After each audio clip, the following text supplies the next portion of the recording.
The Cat in the Hat by Dr. Seuss.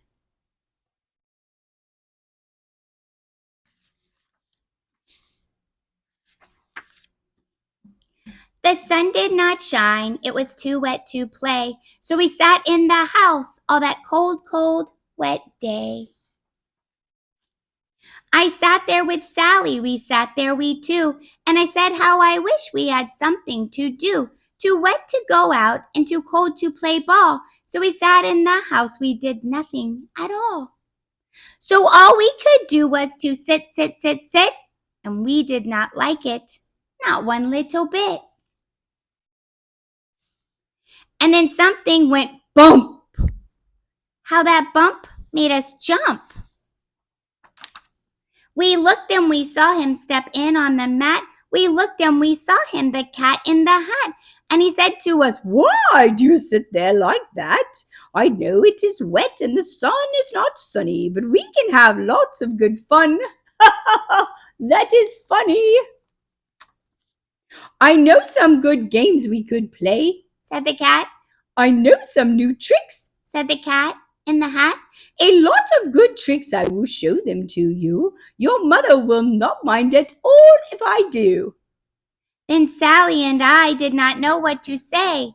Our mother was out of the house for the day.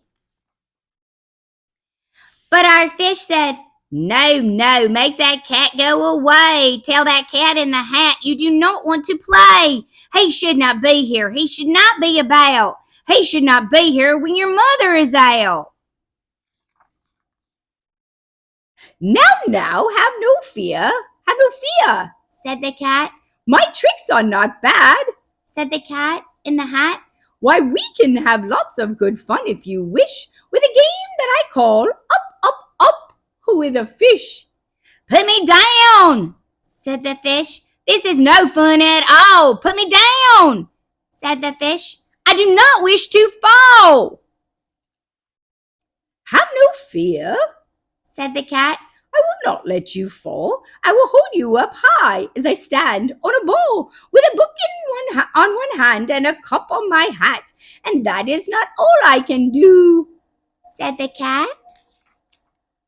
Look at me now," said the cat. "With a cup and a cake on the top of my hat, I can hold up 2 books, I can hold up the fish, and a little toy ship, and some milk on a dish. And look, I can hop up and down on the ball, but that is not all. Oh no, that is not all. Look at me, look at me now. It is fun to have fun, but you have to know how. I can hold up the cup and the milk and the cakes. I can hold up these books and the fish on a rake. I can hold the toy ship and a little toy man. And look, with my tail, I can hold a red fan. I can fan with the fan as I hop on the ball, but that is not all. Oh no, that is not all." That is what the cat said. Then he fell on his head. He came down with a bump from up there on the ball, and Sally and I, we saw all the things fall. And our fish came down too. He fell into a pot. He said, "Do I like this? Oh no, I do not. This is not a good game," said our fish as he lit. No, I do not like it, not one little bit." "Now look what you did," said the fish to the cat. "Now look at this house. Look at this. Look at that. You sank our toy ship. You sank it deep in the cake. You shook up our house and you bent our new rake. You should not be here when our mother is not.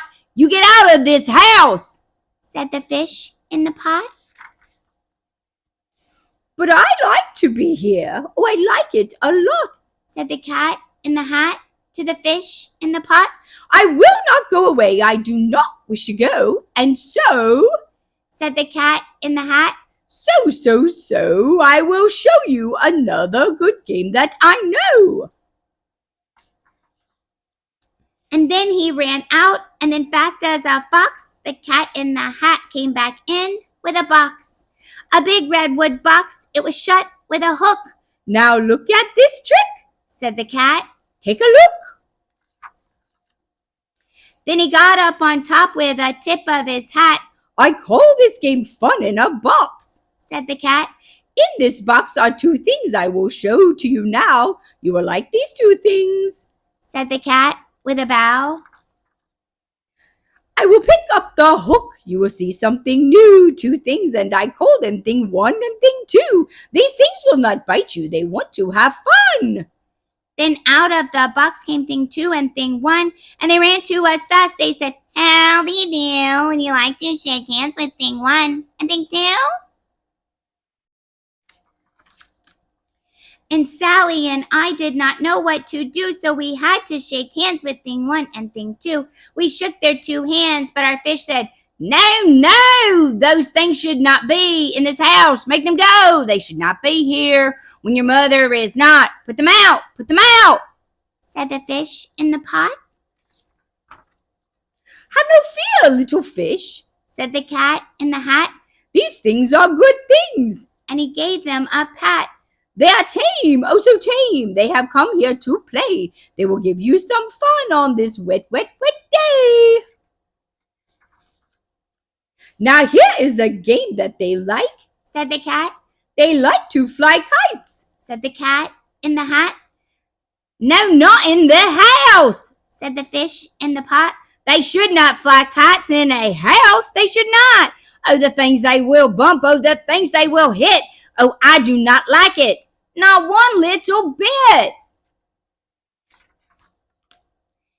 Then Sally and I saw them run down the hall. We saw those 2 things bump their kites on the wall. Bump, thump, thump, bump down the wall in the hall. Thing 2 and thing 1, they ran up, they ran down. On the string of one kite, we saw Mother's new gown, her gown with the dots that are pink, white, and red. Then we saw one kite bump on the head of her bed. Then those things ran about with big bumps, jumps, and kicks, and with hops and big thumps and all kinds of bad tricks. And I said, I do not like the way that they play. If Mother could see this, oh, what would she say? Then our fish said, look, look! And our fish shook with fear. Your mother is on her way home, do you hear? Oh, what will she do to us? What will she say? Oh, she will not like it to find us this way. So do something fast, said the fish. Do you hear? I saw her, your mother is near. So as fast as you can, think of something to do. You will have to get rid of thing 1 and thing 2. So as fast as I could, I went after my net. And I said, with my net, I can get them, I bet. I bet with my net, I can get those things yet.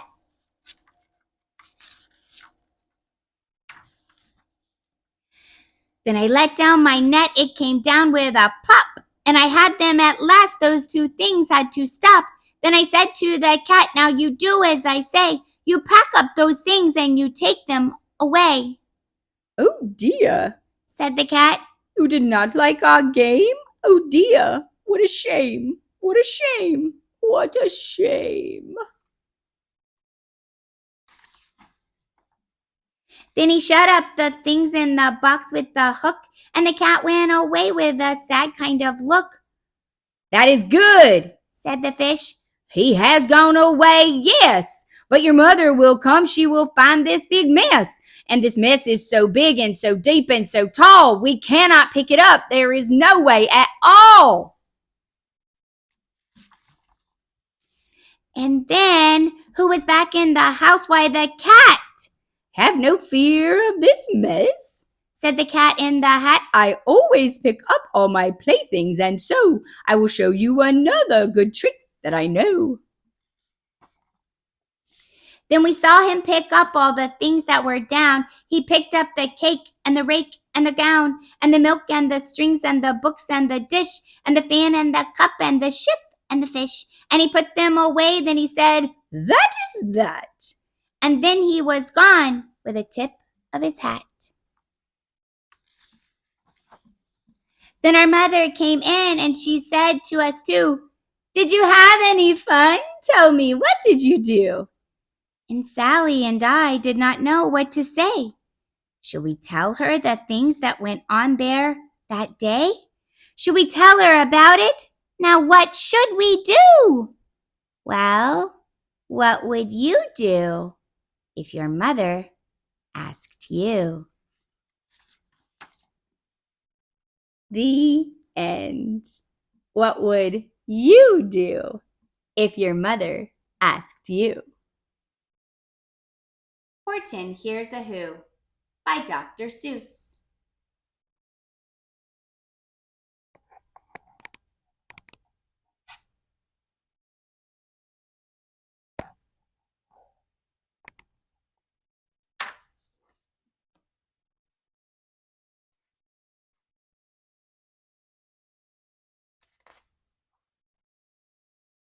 On the 15th of May, in the jungle of Nool, in the heat of the day, in the cool of the pool, he was splashing, enjoying the jungle's great joys, when Horton the elephant heard a small noise.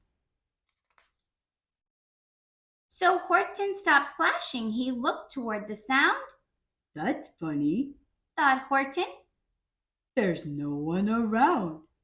Then he heard it again, just a very faint yelp, as if some tiny person were calling for help. I'll help you, said Horton. but who are you? Where? He looked and he looked. He could see nothing there but a small speck of dust blowing past through the air. I say, murmured Horton. I've never heard tell of a small speck of dust that is able to yell. So you know what I think? Why, I think that there must be someone on top of that small speck of dust, some sort of a creature of very small size, too small to be seen by an elephant's eyes. Some poor little person who's shaking with fear that'll blow in the pool. He has no way to steer. I'll just have to save him. Because after all, a person's a person, no matter how small. So gently and using the greatest of care, the elephant stretched his great trunk through the air, and he lifted the dust speck and carried it over and placed it down safe on a very soft clover. Humph! Humphed a voice. 'Twas a sour kangaroo, and the young kangaroo in her pouch said, Humph! too. Why, that speck is as small as the head of a pin. A person on that? Why, there never has been. Believe me, said Horton. I tell you sincerely, my ears are quite keen, and I heard him quite clearly. I know there's a person down there, and what's more, quite likely there's two, even three, even four. Quite likely a family for all that we know, a family with children just starting to grow. So please, Horton said, as a favor to me, try not to disturb them. Just please let them be. I think you're a fool, laughed the sour kangaroo. And the young kangaroo in her pouch said, Me too. You're the biggest blind fool in the jungle of Nool. And the kangaroos plunged in the cool of the pool. What terrible splashing! The elephant frowned. I can't let my very small persons get drowned. I've got to protect them. I'm bigger than they. So he plucked up the clover and hustled away. Through the high jungle treetops, the news quickly spread. He talks to a dust speck, he's out of his head. Just look at him walk with that speck on that flower. And Horton walked worrying almost an hour. Should I put this speck down? Horton thought with alarm. If I do, these small persons may come to great harm. I can't put it down, and I won't. After all, a person's a person, no matter how small. Then Horton stopped walking. The speck voice was talking. The voice was so faint he could just barely hear it. "Speak up, please," said Horton. He put his ear near it. My friend, came the voice. You're a very fine friend. You've helped all us folks on this dust speck no end. You've saved all our houses, our ceilings and floors. You've saved all our churches and grocery stores.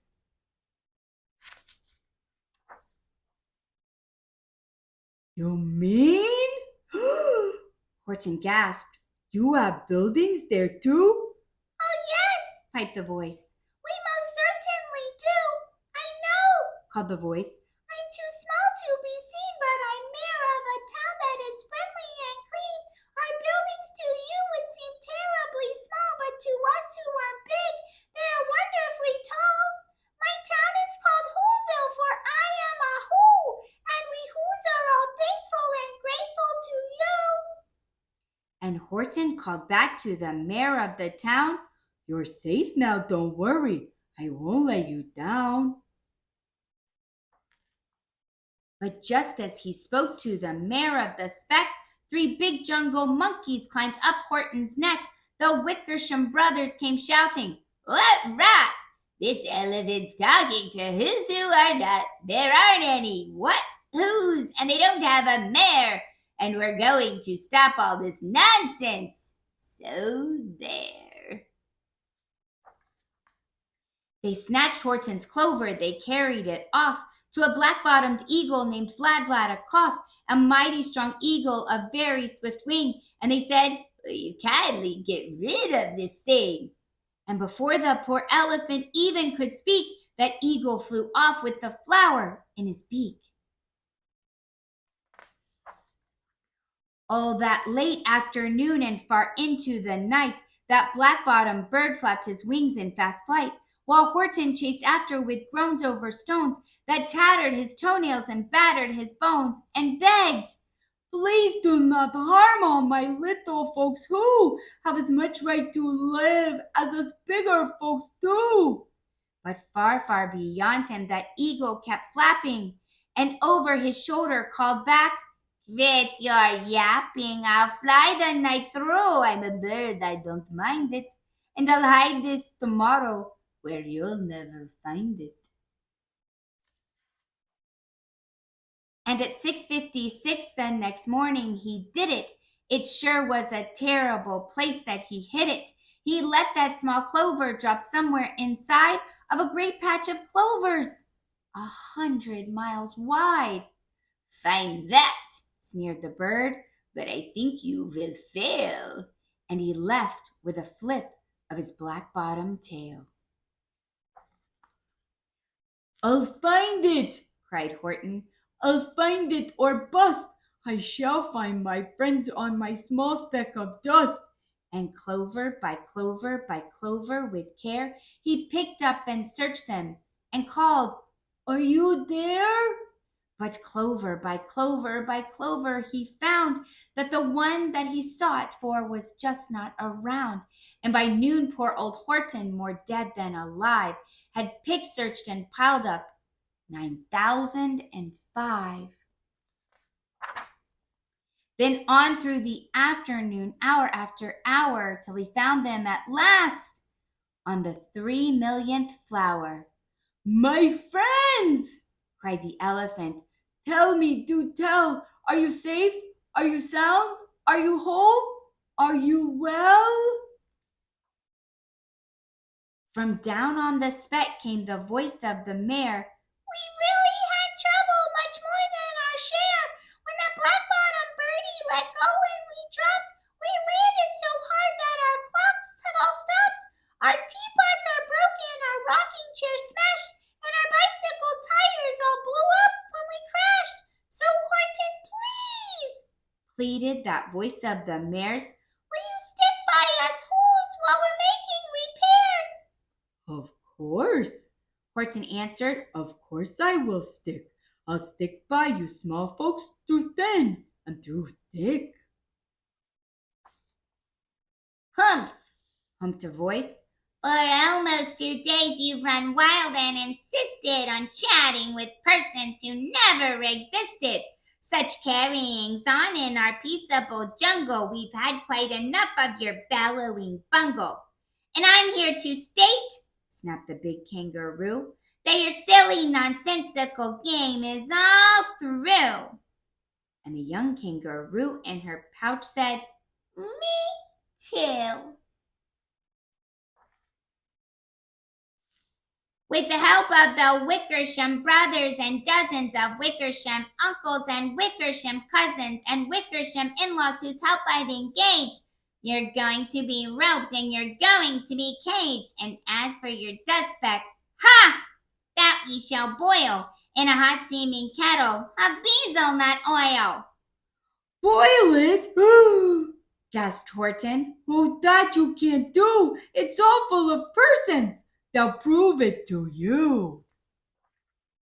Mr. Mayor, Mr. Mayor, Horton called. Mr. Mayor, you've got to prove now that you really are there. So call a big meeting, get everyone out, make every who holler, make every who shout, make every who scream. If you don't every who, he's going to end up in a hazelnut stew.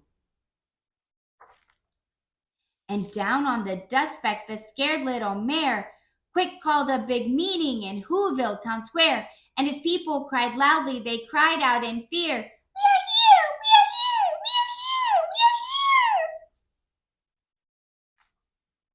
The elephant smiled. That was clear as a bell. You kangaroo surely heard that very well. All I heard, snapped the big kangaroo, was the breeze and the faint sound of wind through the far distant trees. I heard no small voices, and you didn't either. And the young kangaroo in her pouch said, Me neither. "Grab him," they shouted, "and cage the big dope. Lasso his stomach with 10 miles of rope. Tie the knots tight so he'll never shake loose. Then dunk that dumb speck in the hazelnut juice." Horton fought back with great vigor and vim, but the Wickersham gang was too many for him. They beat him, they mauled him, they started to haul him into his cage, but he managed to call to the mayor, "Don't give up, I believe in you all. A person, no matter how small, and you very small persons will not have to die if you make yourselves heard, so come on now and try."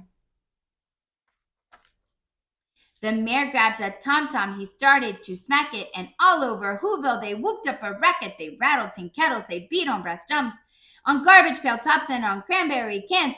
They blew on bazookas and blasted great toots, on clarinets, oompas and boompas and flutes. Great gusts of loud racket rang high through the air, they rattled and shook the whole sky, and the mayor called up through the howling in mad hullabaloo, and Horton called back, "I can hear you just fine, but the kangaroo's ears aren't as strong quite as mine. They don't hear a thing. Are you sure all your boys are doing their best? Are they all making noise? Are you sure every who down in Whoville is working? Quick, look through your town. Is there anyone shirking?" Through the town rushed the mayor from the east to the west, but everyone seemed to be doing his best. Everyone seemed to be yapping or yipping. Everyone seemed to be beeping or bipping. But it wasn't enough, all this ruckus and roar. He had to find someone to help him make more. He raced through each building. He searched floor to floor. And just as he felt he was getting nowhere and almost about to give up in despair, he suddenly burst through a door, and that mayor discovered one shirker quite hidden away in the Fairfax Apartments, apartment 12J. A very small shirker named Jojo was just standing, and bouncing a yo-yo, not making a sound, not a yip, not a chirp. And the mayor rushed inside, and he grabbed the young twerp. And he climbed with the lad up the Eiffelberg Tower. "This," cried the mayor, "is your town's darkest hour, the time for all who's who have blood that is red to come to the aid of their country. he said. We've got to make noises in greater amounts, so open your mouth wide for every voice counts. Thus he spoke as he climbed. When they got to the top, the lad cleared his throat and he shouted out, "Yop!" And that one small extra yop put it over. Finally, at last, from that speck on the clover, their voices were heard. They rang out clear and clean. And the elephant smiled. Do you see what I mean? They've proved they are persons, no matter how small, and their whole world was saved by the smallest of all. How true, yes, how true, said the big kangaroo. And from now on, you know what I'm planning to do. From now on, I'm going to protect them with you. And a young kangaroo in her pouch said, Me too. From sun in the summer, from rain when it's fallish. I'm going to protect them, no matter how smallish. The end. I love it. It's a book all about everyone matters, because a person's a person no matter how small. And even if you are smallish and not very tallish, you're very important and you definitely matter. The Lorax by Dr. Seuss.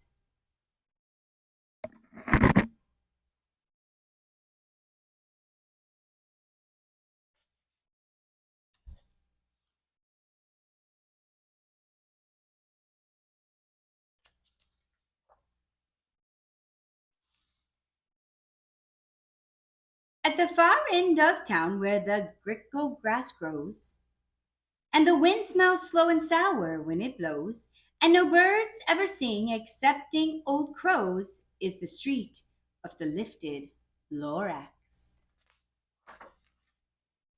And deep in the grickle grass, some people say, if you look deep enough, you can still see today where the Lorax once stood, just as long as it could, before somebody lifted the Lorax away. What was the Lorax and why was it there? And why was it lifted and taken somewhere? From the far end of town where the grickle grass grows? The old Onceler still lives there. Ask him. He knows.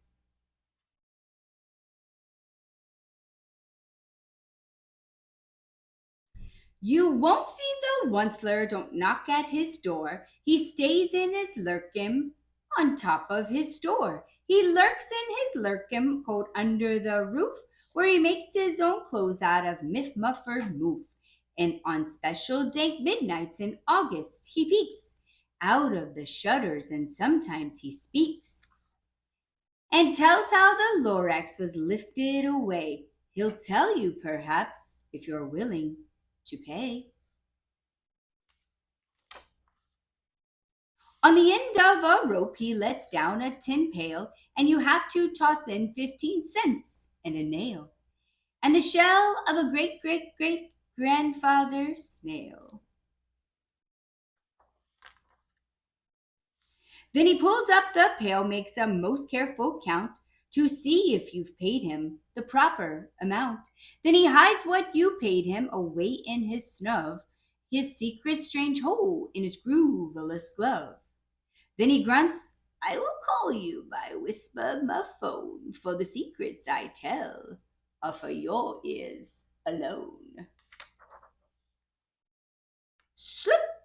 Down slips the whisper phone to your ear, and the old Onceler whispers are not very clear, since they have to come down through a snurgly hose, and he sounds as if he had smallish bees up his nose. No, I'll tell you, he says with his teeth sounding gray, how the Lorax got lifted and taken away. It all started way back, such a long time back. Way back in the days when the grass was still green, and the pond was still wet, and the clouds were still clean. And the song of the Swami swans rang out in space. One morning I came to this glorious place, and I first saw the trees, the truffle trees, the bright colored tufts of the truffle trees, mile after mile in the fresh morning breeze.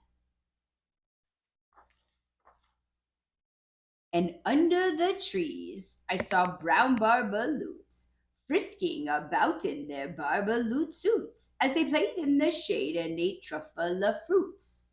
From the rippleless pond came the comfortable sound of the humming fish humming while splashing around.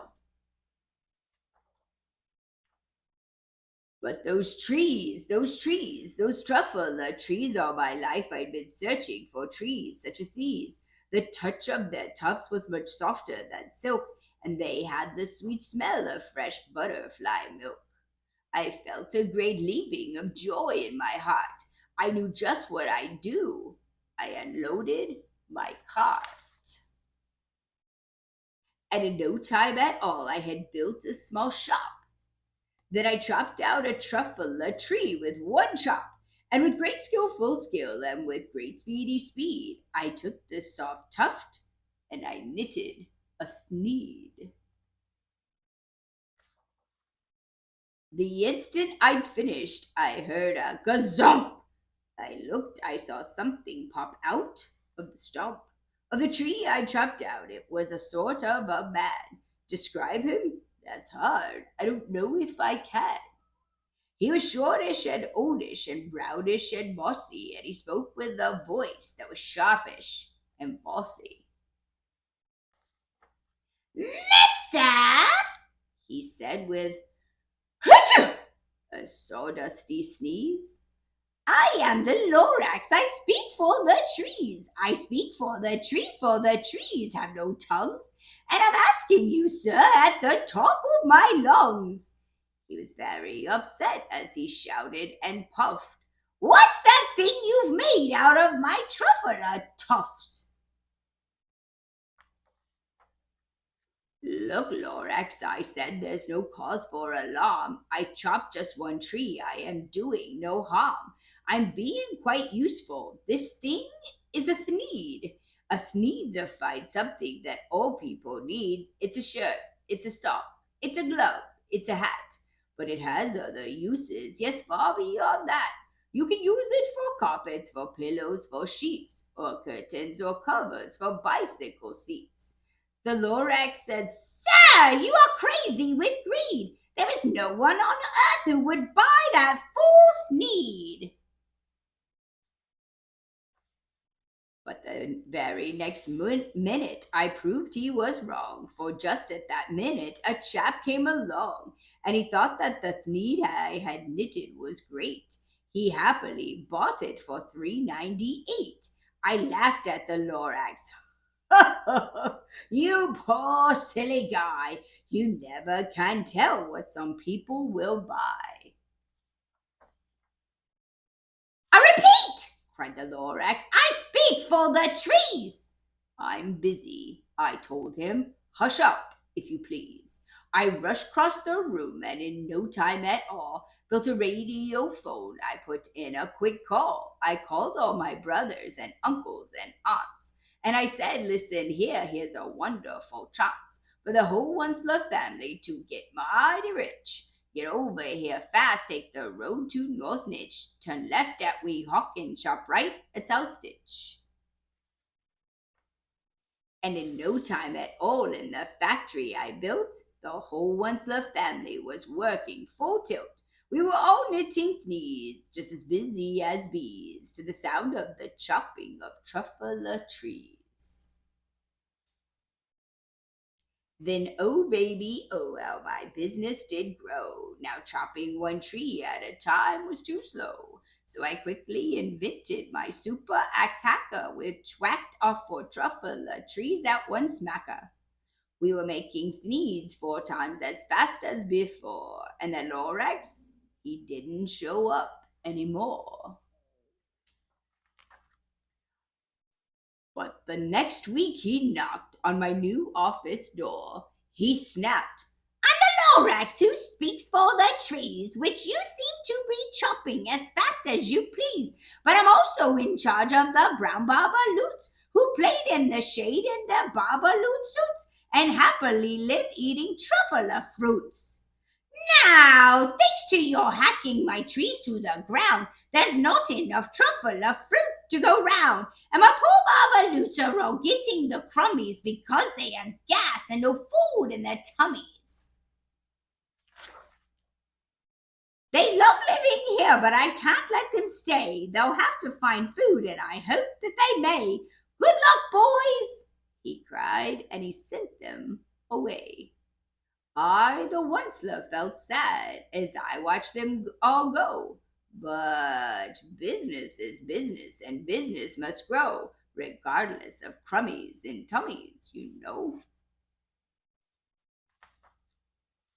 I meant no harm, I most truly did not, but I had to grow bigger, so bigger I got. I biggered my factory, I biggered my roads, I biggered my wagons, I biggered the loads of the things I shipped out. I was shipping them forth to the south, to the east, to the west, to the north. I went right on biggering, selling more needs, and I biggered my money, which everyone needs. Then again he came back. I was fixing some pipes when that old nuisance Lorax came back with more gripes. I am the Lorax! He coughed and he whiffed. Achoo! He sneezed and he snuffled. He snargled, he sniffed. What's that? He cried with a cruffleless croak. What's that? You're making such smogulous smoke. My poor Swami Swan. Why, they can't sing a note. No one can sing who has smog in his throat. And so, said the Lorax, please pardon my cough. They cannot live here, so I'm sending them off. Where will they go? I don't hopefully know. They may have to fly for a month or a year to escape from the smog. You've smogged up around here. What's more, snapped the Lorax. His dander was up. Let me say a few words about Gluppity Glup. Your machinery chugs on day and night without stop, making Gluppity Glup and also Schloppity Schlop. And what do you do with this leftover goo? I'll show you, you dirty old once-la man you. You're glumping the pond where the humming fish hummed. No more can they hum, for the gills are all gummed. So I'm sending them off, oh, the future is dreary. They'll walk on their fins and get woefully weary in search of some water that isn't so smeary. And then I got mad. I got terribly mad. I yelled at the Lorax. Now listen here, Dad. All you do is yap yap and say bad, bad, bad. Well, I have my rights, sir, and I'm telling you, I intend to go on doing just what I do. And for your information, you Lorax, I'm figuring on biggering and biggering and biggering and biggering, turning more truffle trees into sneeds, which everyone needs. And at that very moment, we heard a loud whack. From outside in the fields came a sickening smack of an axe on a tree. Then we heard the tree fall, the very last truffle tree of them all. No more trees, no more sneeze, no more work to be done. So in no time my uncles and aunts, everyone, all waved me goodbye. They jumped into my cars and drove away under the smoke-smuggled stars. Now all that was left neath the bad-smelling sky was my big empty factory, the Lorax and I. The Lorax said nothing, just gave me a glance. Just gave me a very sad backwards glance as he lifted himself by the seat of his pants. And I'll never forget the grim look on his face when he heisted himself and took leave of this place through a hole in the smog without leaving a trace. And all that the Lorax left here in this mess was a small pile of rocks with the one word, unless. Whatever that meant, well, I just couldn't guess. That was long, long ago, but each day since that day, I've sat here and worried away. Through the years, while my buildings have fallen apart, I've worried about it with all of my heart. But now, says the Onceler, now that you're here, the word of the Lorax seems perfectly clear.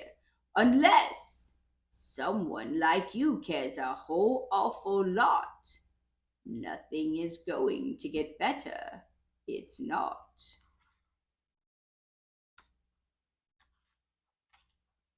So, catch, calls the Onceler. He lets something fall. It's a truffle seed. It's the last one of all. You're in charge of the last of the truffle seeds, and truffle trees are what everyone needs. Plant a new truffle, treat it with care. Give it clean water and feed it fresh air. Grow a forest, protect it from axes that hack. Then the Lorax and all of his friends may come back.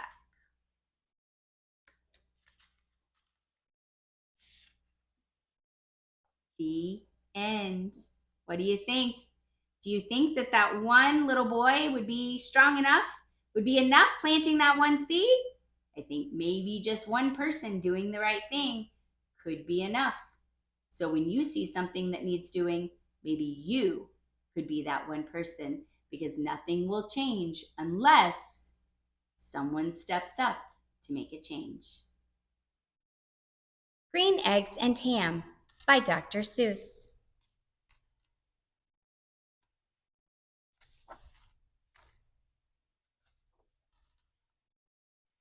I am Sam.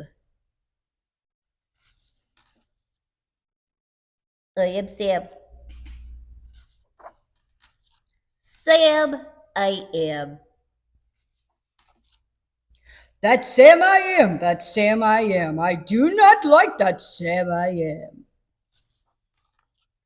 Do you like green eggs and ham? I do not like them, Sam I am. I do not like green eggs and ham. Would you like them here or there? I would not like them here or there. I would not like them anywhere. I do not like green eggs and ham. I do not like them, Sam I am.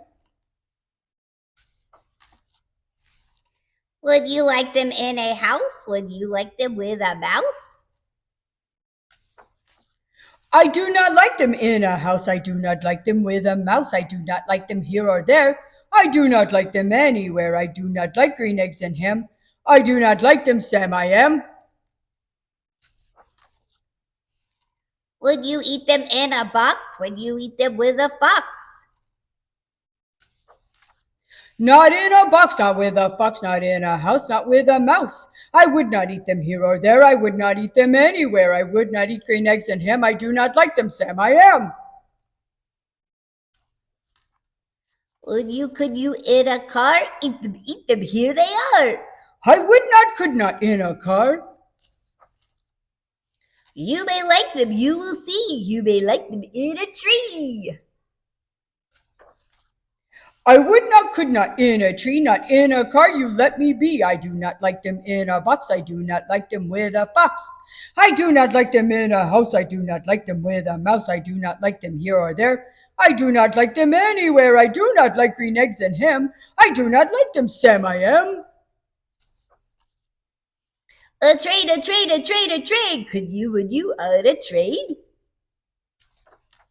Not on a train, not in a tree, not in a car, Sam, let me be. I would not, could not, in a box, I could not, would not, with a fox. I will not eat them with a mouse, I will not eat them in a house. I will not eat them here or there, I will not eat them anywhere. I do not eat green eggs and ham, I do not like them, Sam, I am. Say, in the dark, you're in the dark. Could you in the dark? I would not, could not, in the dark. Could you in the rain? I would not, could not, in the rain, not in the dark, not on a train, not in a car, not in a tree. I do not like them, Sam, you see.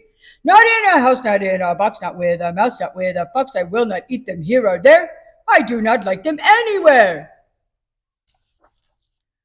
You do not like green eggs and ham? I do not like them, Sam, I am. Would you with a goat? I would not, could not, with a goat. Could you on a boat? I could not, would not, on a boat. I will not, with a goat. I will not eat them in the rain. I will not eat them on a train. Not in the dark, not in a tree, not in a car. You let me be. I do not like them in a box. I do not like them with a fox. I will not eat them in a house. I do not like them with a mouse. I do not like them here or there. I do not like them anywhere.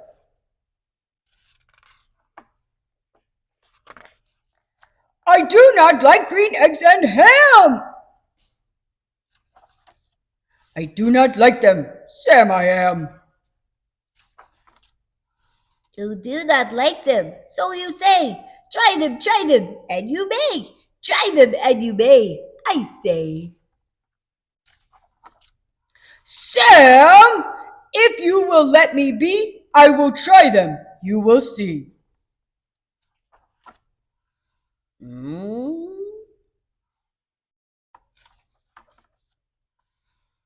Say, I like green eggs and ham. I do. I like them, Sam, I am. And I would eat them in a boat, and I would eat them with a goat. And I will eat them in the rain and in the dark and on a train and in a tree car and in a tree. They are so good, you see. So I will eat them in a box, and I will eat them with a fox, and I will eat them in a house, and I will eat them with a mouse, and I will eat them here and there. Say, I will eat them anywhere. I do so like green eggs and ham. Thank you, Sam, I am. The end. Thanks for watching. If you love this book and want a copy of your very own, you can get one at the link below. If you had fun reading along with me, please like this video. And don't forget to subscribe to my channel and check out all the other videos where I read books aloud just for you. I hope I'll see you guys soon and you'll come back and read with me again next time.